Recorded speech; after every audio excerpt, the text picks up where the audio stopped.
Welcome to All Pro Football Data. My name is Jim Cobern, and today's episode we're talking about the 2024 NFL quarterly report on the Minnesota Vikings. This is going to be another new sort of episode type. We're going to see how it does. If it does well, I think if we get at least 50 likes on this, I'm going to do some more quarterly reports. Leave a comment in the section below in terms of that. But we're going to be looking at the statistics of the Vikings through the first 4 weeks of NFL action. We looked at, or at least I looked at all the statistics from first 4 weeks of NFL performances from 1991 to 2024, while also doing era adjustments, all for the purposes of seeing how well the Vikings have improved from last year to this year, how well they're doing this year in particular based on their statistics, and what the statistics say about what their future outcomes are. So just so you guys know, based on all the data work that I've done so far, the Vikings have a very high likelihood of becoming the NFC Champions this year. So if you want to learn more about why that is the case, stick around until the end of the video, and also throughout this video I'm going to be going over all those reasons why. So first off, let's take a look at the passing offense from 2023 to 2024. So the blue area looks at points per play, completion percentage, attempts, yards, touchdowns, yards per attempt, net yards per attempt, and completion percentage. So this takes a look at the general snapshot of the passing offense from a 4-week aggregated data score compared to every single NFL team from 1991 to 2024 through 4 weeks of NFL action. And based on this data, as you can see, the biggest thing that really sticks out is the Minnesota Vikings are passing a lot less than they were last season. So if you look at the completion percentages, they have completed about 2.9 passes over a 4-week span versus last year where they were completing at a much higher rate. So basically they're throwing the football a lot more, or a lot less, I should say, this year compared to last year. And because of that, the completions have gone down. The attempts also have gone down, but the yards are still the same. So the Vikings, in many ways, are a much more efficient offense this year, in my personal, just based on looking at all the data. You could see that. The yards are the same, but the attempts and completions are less, which is a sign of a much more efficient offense. If you're having to throw more to get the same amount of yards, your offense is not as dynamic, isn't as efficient, isn't as explosive as it was in the previous year. And that can be seen in the touchdowns. The touchdowns are up this year compared to 2023, 75 percentile in 2023 versus 93 percentile in 2024. In fact, the Vikings now lead the NFL in passing touchdowns this year thus far, which is a great stat to have. Also, yards per attempt, again, is up. Net yards per attempt is up, and completion percentage is much higher.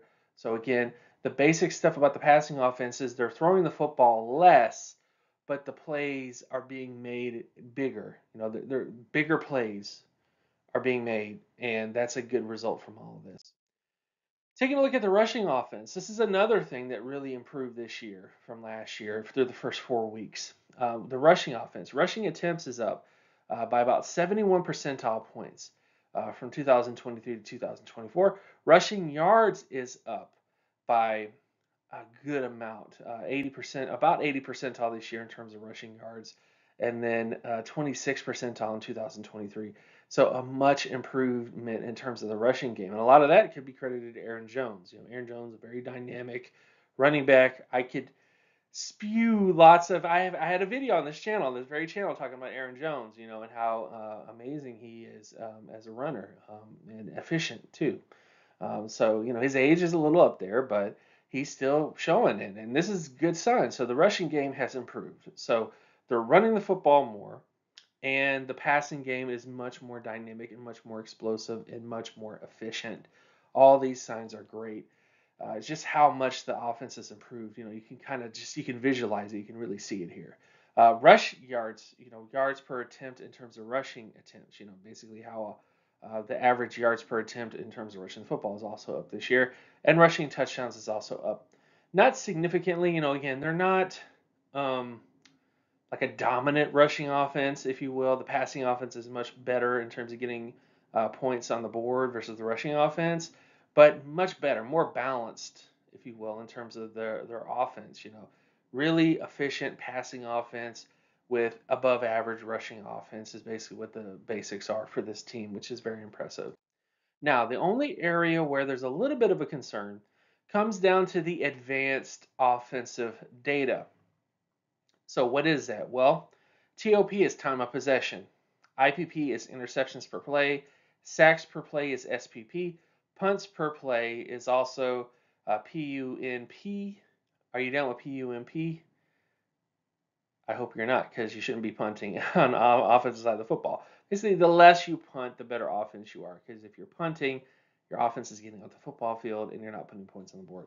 Also, third down conversion rate is up this year, which is an improvement. So again, the offense is better in terms of that particular area, but time of possession is only slightly better. Again, the rushing offense is not the biggest. It's not why you watch the Vikings. It's the passing offense, and but again, they could have a little bit more balance in terms of the rushing game to really run time off the clock. I think that would definitely improve them. And maybe they haven't had opportunities to have games like that, but that's going to be a big thing to watch out for in the future. Is having a rushing offense that can kind of close the game out, for a team is something that's very subtle and really important. Interceptions per play, not much of a difference. They're worse in terms of that this year, actually.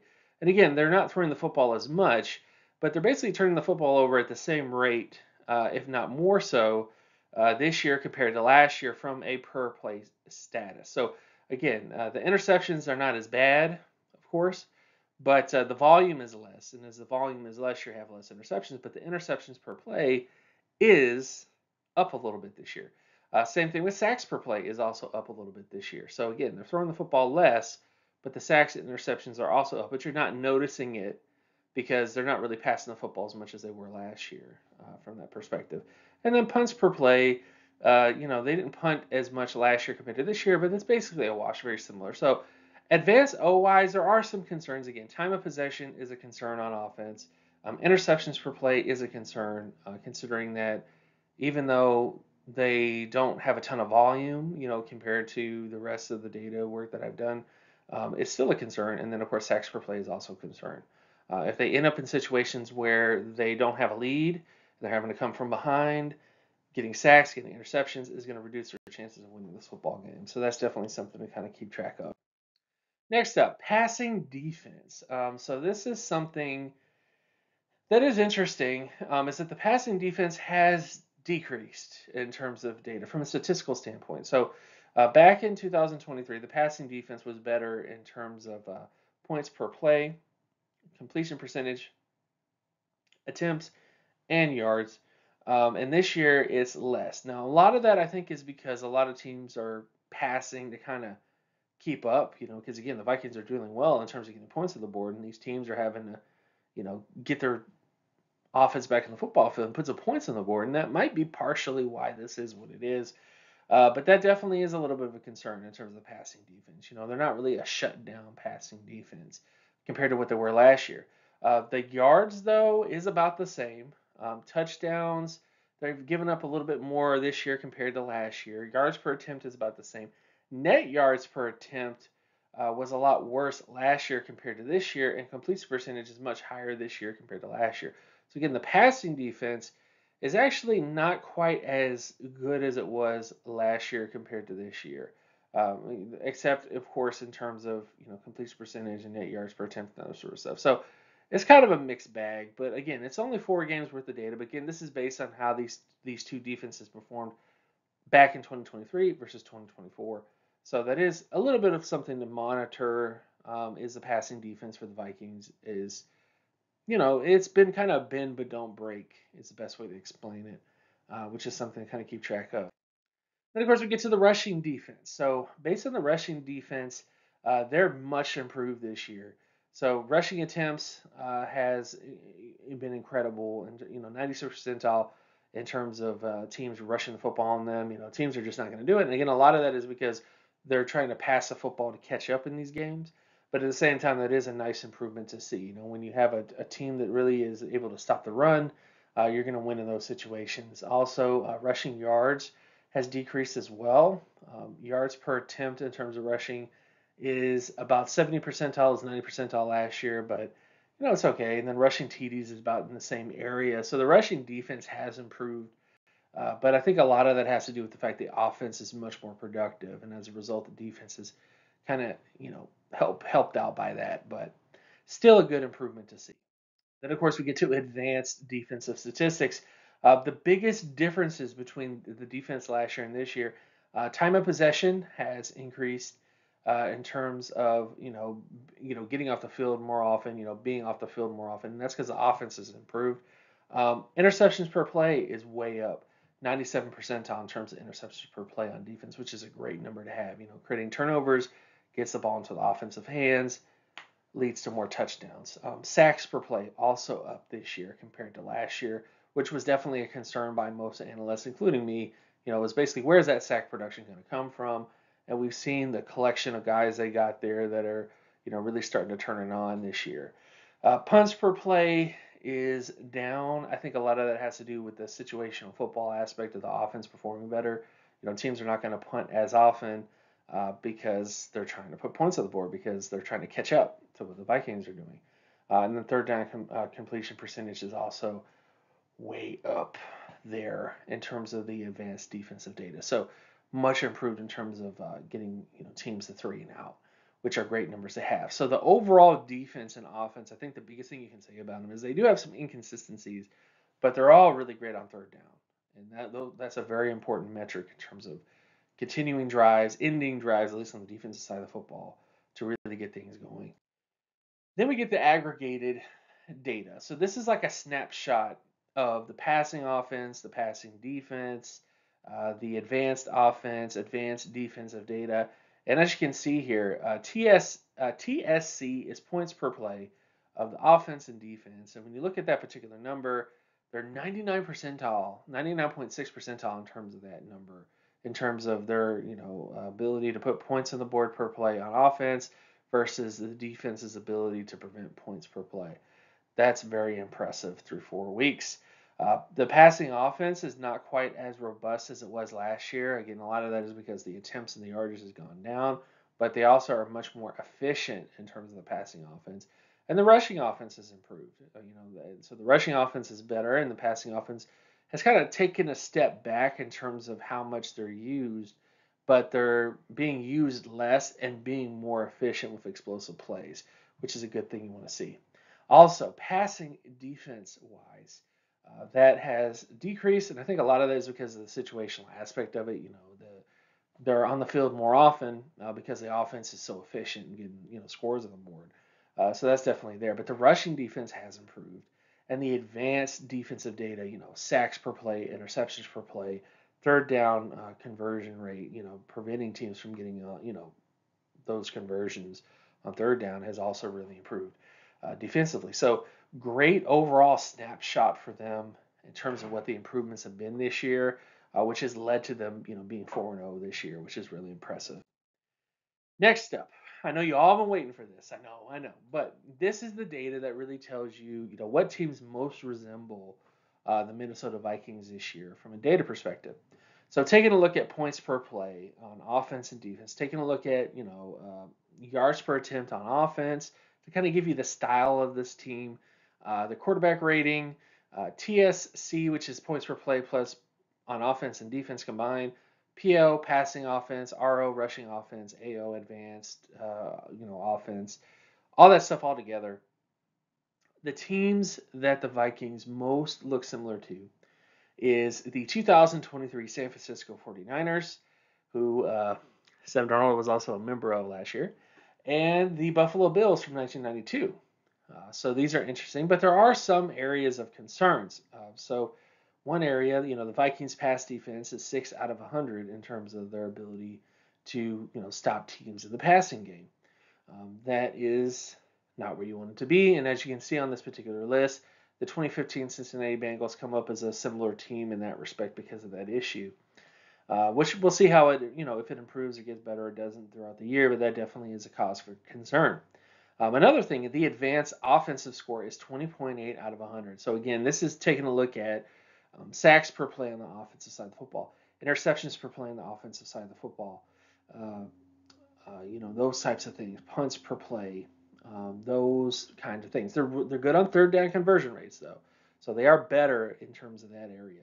But sacks per play, interceptions per play, these are things that are not that great, and these are causes of concern. And the only reason why they really haven't been as noticeable is because they've been winning.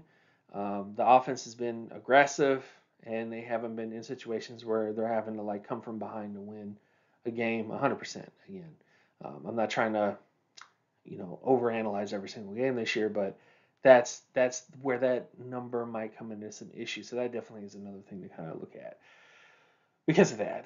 Um, but overall, this is a good group to be in. Every single one of the teams that you see here above have gone to the playoffs for the most part, and a lot of them have gone to the Super Bowl, which is really a nice little addition to talk about here. So I think in terms of the data, in terms of the first 4 weeks of the season, the team with the best statistical chance of going on to the Super Bowl, maybe not necessarily to win it, but just to get to the Super Bowl from the NFC, is the Minnesota Vikings. They have the best statistical chance at this point compared to other teams in terms of how they've performed thus far this year. The final outlook for the Minnesota Vikings is simply this: the Vikings are the strongest team statistically in the NFL. 9 out of the 9 teams that most closely resemble the Vikes on paper made it to the playoffs. 6 out of the 9 teams that most closely resemble them on paper through 4 weeks made it to the Super Bowl. And 4 out of those 6 teams won the Super Bowl. So if you're into placing prop bets, there is a high chance the Vikings will make the playoffs and make it to the Super Bowl this year based on how they performed in the first 4 weeks of the season. Now, are there some pitfalls? Absolutely. As I mentioned before, based on the advanced offensive data, there is some concerns in terms of interceptions per play, sacks per play. Those are areas that are a bit of a concern. And the passing defense of the Vikings is also a bit of a concern. And there's reasons to explain why that is for them, but that is, it's a concern. It just is what it is. It's a concern. So those are the things I kind of look out for. But based on all the data that I've looked at thus far for the Vikings this year, really strong chance of making it to the Super Bowl based on how they performed in the first 4 weeks. I know I added a little graphic there. I didn't make that myself, but that kind of is. I know that's how Viking fans probably feel right now in terms of how they're performing. But when you do look at the schedule, they do have a lot of games that they could do well in. I think the games that they really might be challenged the most, probably, just trying to go through it a little bit, probably the Seahawks might be the first real big challenge. Lions, of course, are always going to be a tough matchup. Uh, Packers, of course, another tough matchup for them. But other than the Lions and the Packers, all these other games right here are winnable. And I would not be surprised to see the Vikings end up being 14-2, 12-4, something like that, based on the schedule that they have and the teams they're about to face. So very excited. But let me know in the comment section below. Did you like this video? Did you like the statistics that I was talking about? Again, all the statistics that I get are from Pro Football Reference, but I aggregate all the data and turn it into that. If you want to learn more about this data and actually visualize it and see it and go game by game and all that kind of stuff, go to my Patreon page at patreon.com/jcoburn to find all that information there about this.